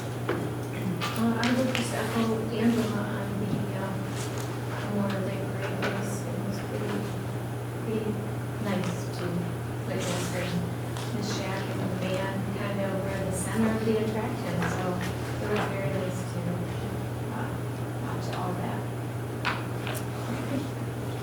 Sandy? So, I was not at the last meeting, so I have quite a list here, so I'll try to get through it. And hopefully I don't forget much, but, just, I want to rave real quick about the Little Women play. I didn't have an opportunity to do that because I wasn't at the last meeting. It was so good. I mean, thank you to Brian Brown and whoever else helps put that play on, all the actors, actresses. The costumes are actually absolutely phenomenal. And it was just a really great job, so, and a great performance. While I was there was a lot of artwork out that I enjoyed looking at, and I just want to share a couple of my favorites. Ava Vance in 7th grade, Olivia Elliott in 5th grade, and Carly Thompson in 9th grade. Awesome job. I remember back when they did the enrichment days, they used to sell the artwork. I almost would love if they somehow brought that back, even if it was like during the play or whatever. There's a few pieces that I probably would have actually purchased. So anyways, great job, that was awesome. I want to say congratulations to Hayden Moulter on winning the geography at the Richmond Elementary School, or I'm sorry, the Richmond Middle School. And congratulations to our Mario Kart team. And also to Chloe Locke and Madeline Polke, hopefully I'm saying that correctly, I'm sorry if I'm not, for having their 100-word stories published. How awesome is that? And just curious as to like where we could purchase those published books at. I would love to purchase that. And then lastly, whoever is taking care of, or multiple people who may be taking care of Richmond Community Schools Facebook and page, are doing a great job. I think that there's always new stuff on there every day. I look forward to what is being posted, and I appreciate them doing that. And I think that that's all I have for the raves. I'm sorry. No, that's okay. Margaret? Yes. I have a couple here. Miss Caliber's video production class held an Oscar night a couple weeks ago for the movies that the kids made, and it was very cool. Red carpet. They got little Oscars, Best Actor, Best Actress, film, and just a rave to when I walked in to watch everything. There's Cynthia making popcorn, getting everything ready. So Cynthia, thank you for that.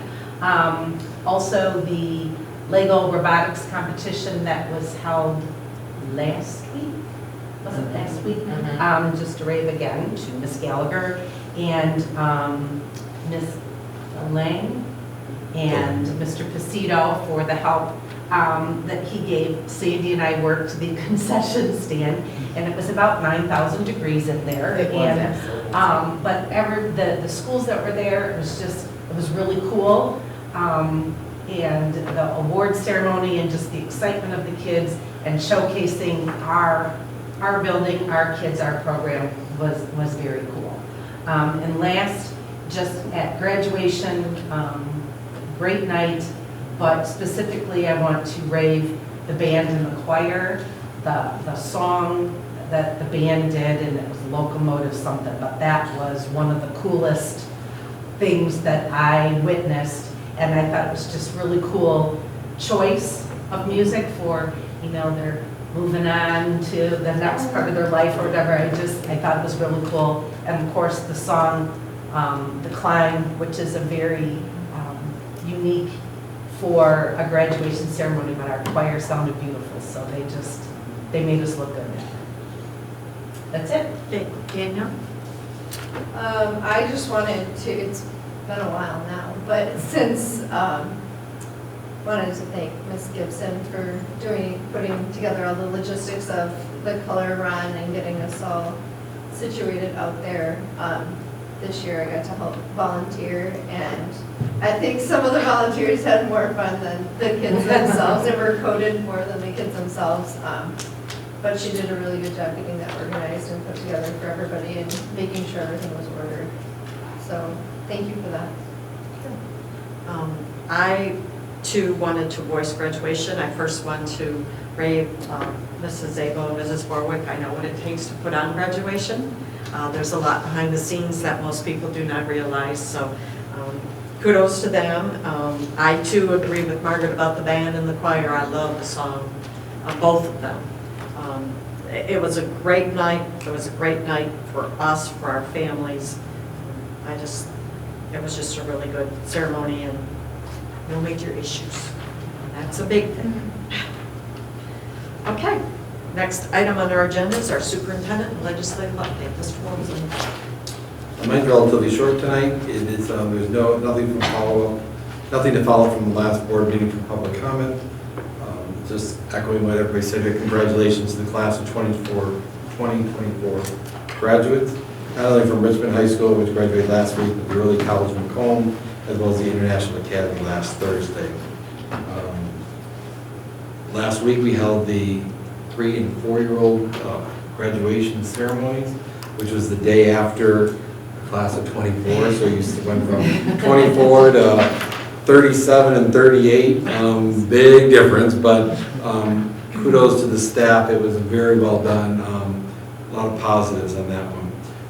This week starts our award ceremonies. Just to remind everybody, I'll go through the grade level. Kindergarten is on the 31st, first grade's on June 1st, second grade's on June 4th, third grade's on June 5th, fourth grade's on May 31st, fifth grade's on June 3rd, sixth grade's on June 4th, 7th grade's on May 31st, 8th grade's on June 5th, 9th, 10th, and 11th are all on May 30th. You may ask, why are there certain dates? We're working around field trips and other events that are going on, like grade levels, so we had to work on them. And finally, just a reminder, we have 6 days left. 3 full days and 3 half days. So by the next time we'll meet, we will be in summer vacation. So I just wish all the kids a wonderful summer break, well deserved, and staff, well deserved. And then I have nothing to report from the legislation. That's it. Okay, thank you. Items of interest from the board. My sticks up here. Candace, anything? Yeah, I just wanted, I know last year, I had attended one of the MASD conferences and attended one of the classes on the sex education, and we came back and we kind of talked about that. And we had discussed maybe pulling something together to see what something like that would look like. And I'm just, it's kind of like a follow-up to that. Did anyone ever? We did not. In fact, Mrs. Borg said something about 2 or 3 weeks ago that we plan on doing a survey to see if there was an interest in teaching sex education. So that would be our first step. And then if there is an interest, then the next step would be pulling a committee together to determine the content. So we will get the survey out. Will the survey go to the parents or to students? Or It goes to the parents to see whether they want us to teach sex education in schools. Anything else? No, I guess not. I mean, would it brief them also as to what maybe that might look like too? Because just coming off Yeah, that. there would be an intro letter that I put with it, so it's not just do you want sex ed or not. No, Right. it's- But, yeah, we'd have to do in terms of, they'd have to understand that if the majority or a good chunk said yes, what steps, we're not just going to start it next year. There's steps that have to get put in place in a committee that has to review and determine what the content. So I'll be giving the content. Starting with an ad, then it goes to this, as it gradually, No, they it's get talking about older. process to get it going. Right, but I'm talking about, What the What that possible, looks like. I have to be very careful how I say it because the committee determines the Correct. content, Right, not us. not the district. That committee would bring it here. Now, you guys, as a board, say, no, we want to stay abstinence only. But if the committee, if the process, yes, we want to teach sex ed, the committee determines the content of that committee. And that committee has to have a clergy member, members of the community, health, and there's certain criteria by law of who has to be on that committee. And you can't have a teacher serving as a parent on that committee and, serving 2 roles. It has to be distinct, so. and again, we're still the only one in Macomb County that does not have. Correct. I'm not aware of anybody who's switched from teaching it to going to abstinence. Yes. Okay. Candace, that's it. Thank you. Danielle? I had something when we were talking about raves, and now I can't remember what the heck it was. Aside from, I'm sure Margaret was going to touch base on the board rep stuff, but other than that, I'm good. Okay, if you think about it, as we continue, just let me know. Sandy? So these might also be rave-ish. Again, I have a list. I wanted to say first and foremost, thank you so much to all of the staff, teachers and staff, and board members that either came to or supported the Night of the Races that the Education Foundation put on at the end of April. And then I also wanted to thank everyone that attended the staff appreciation night that we had. I thought it was a good night, and I think everybody else had a really good time, so it was good to see that. I wanted to talk about, I was able to go to the Blue Devil Cafe for lunch a couple weeks ago. And it was a really good experience. I asked questions, I learned some things, but it was a very good experience, and I really look forward to going to that every year. So I've been every year that it's been open so far, and every time is a little bit better. So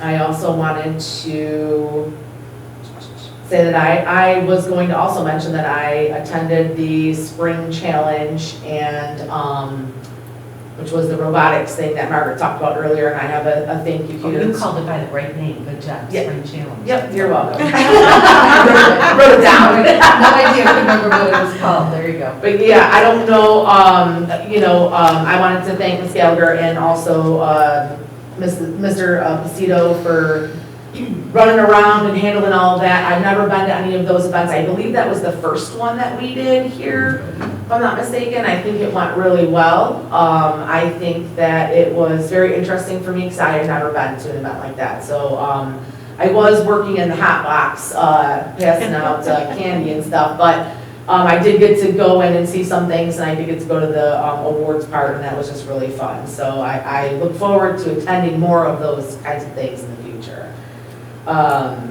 Also, senior awards was an absolute awesome night to be in attendance. I thought that it was done great, so whoever put that together, thank you. And I also just wanted to echo everybody else's thing about graduation. What a great night. Again, kudos to Ms. Sabo and Ms. Warwick in regards to putting that together, and whoever else also did. Dr. Ladd for doing the announcing, and the band and the choir were absolutely phenomenal. So I just thought that was absolutely great, and so I appreciate that. And I also want to extend a thank you to all of the educators that did attend, whether they were elementary school, middle school, high school. There was a lot of teachers there, and I think that shows how much we support our kids here. So I just thought that was awesome to see. So thank you so much. And I think that's it. Angela? I'm all set. Kelly? I just want to bring to everyone's attention, make it known that Coach Scott Evans' mom recently, the viewing is this Sunday from 2 to 8. And there's also a viewing again on Monday at 10 a.m. with service to follow at 11 o'clock at Cats. So I just want to express our, I don't really have those words, I do this for a living, my condolences to the Evans family for the loss of your Evans mother. Okay, Margaret? Two things. I was able to go to the 3-year-old and 4-year-old ceremony the day after graduation. Never been able to attend, and it's really good for your soul. And it is quite the thing to go from the graduating seniors to then with 37, 38 class, and it's like, oh my goodness, just from one end to the other. But it was cool. Our student board rep, we have 5 candidates, so we will be doing interviews, and we'll let you know. But I'm excited that we got 5 candidates. Anything else? Nope, I'm sorry, that's it. No, that's okay. I just wanted to do a calendar check for next week. So Monday, June 3rd, am I correct, Mr. Walmsley? We have your evaluation. Okay. June 5th, which is Wednesday, 6:30 at the Voyager is our dinner for our Connor. And then originally, June 6th, which was Thursday, we were going to do our workshop from 6 to 8, which is what we kind of all agreed upon. Now, that is 3 nights next week. I don't know if all of you can commit to that. I have all of that on my calendar currently. I do too.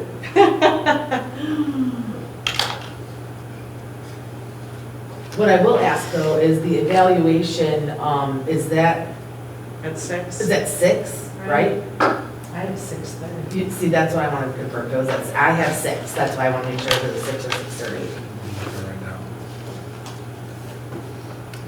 I have 6:30. Okay. The student disciplines are at 6. Okay. Special meetings are at 6:30 and We the have student regulars at disciplines 7. I'm just going to say. No. But if there we were- do, oh, we do. Oh, If- All right, yeah. excuse me for a second. Me too, I was going to be like, No. oh no, now what? Okay, so 6:30. So 6:30. All right. And then at the Voyager at 6:30.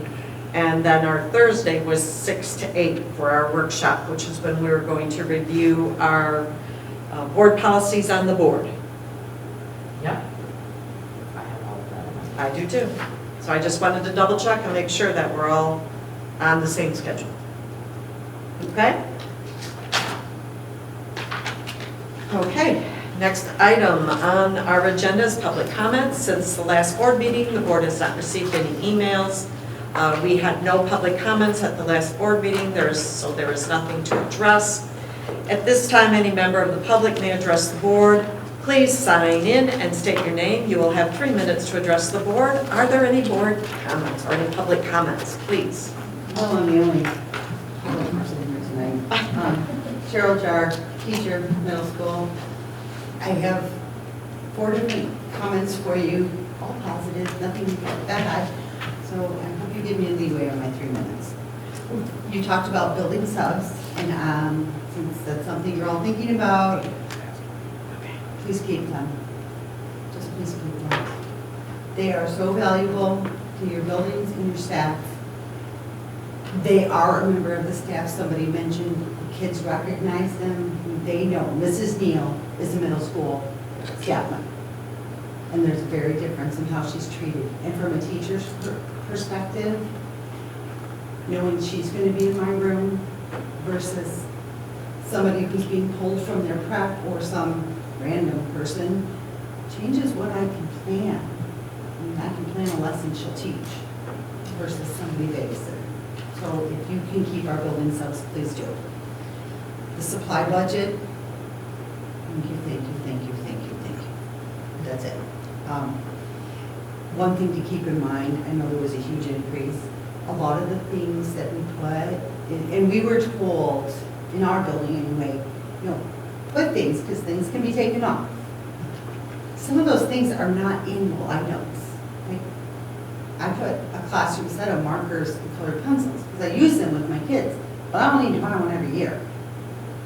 So some of those items, even though there was a big increase this year, may not be things that we need next year.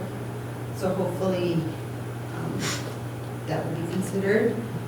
And it has been a little bit of a struggle this year because we're so unfamiliar with having this opportunity.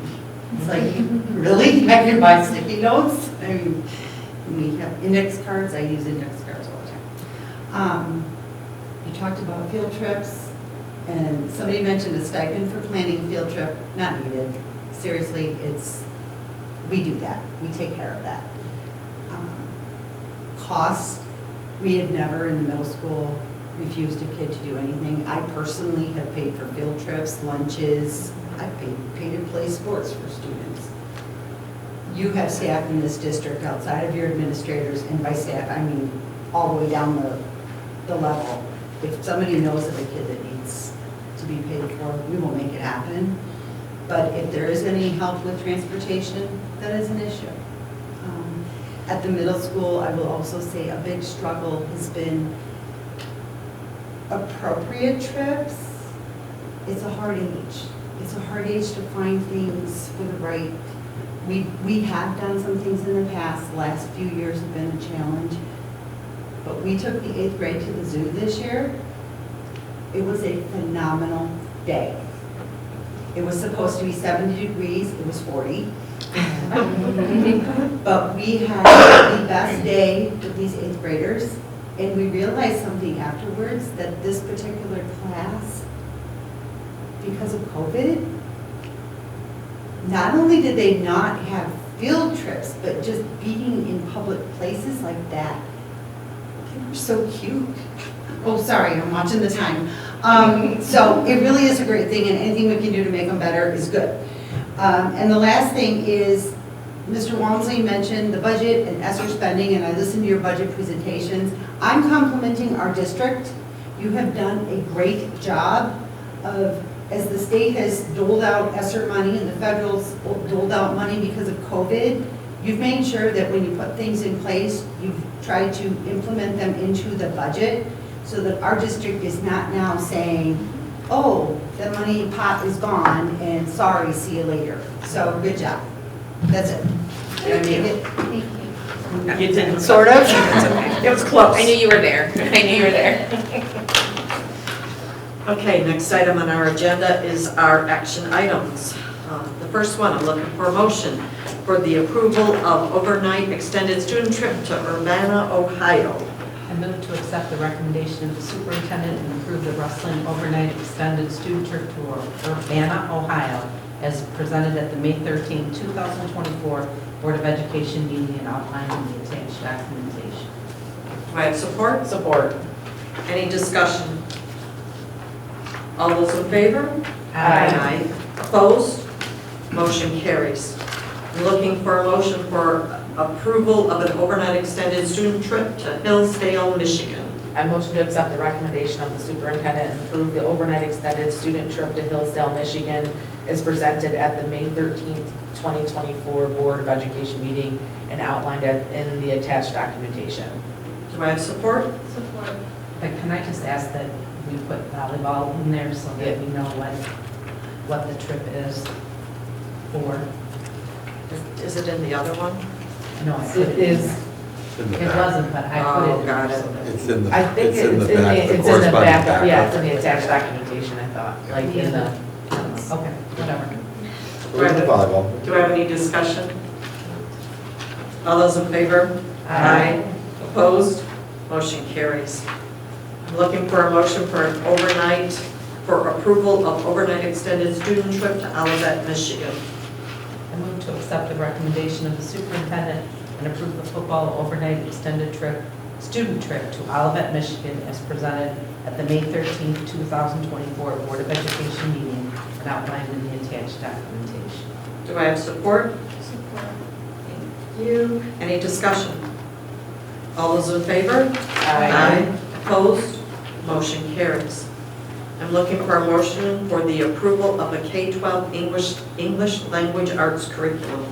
I motion to accept the recommendation of the superintendent and approve Savas My View for the K-5 English Language Arts student and teacher instructional resources for a total of $128,091.72, and Savas My Perspectives for the 6-12 English Language Arts student and teacher instructional resources for a total not to exceed $125,765.25 as presented at the May 13th, 2024 for a grand total of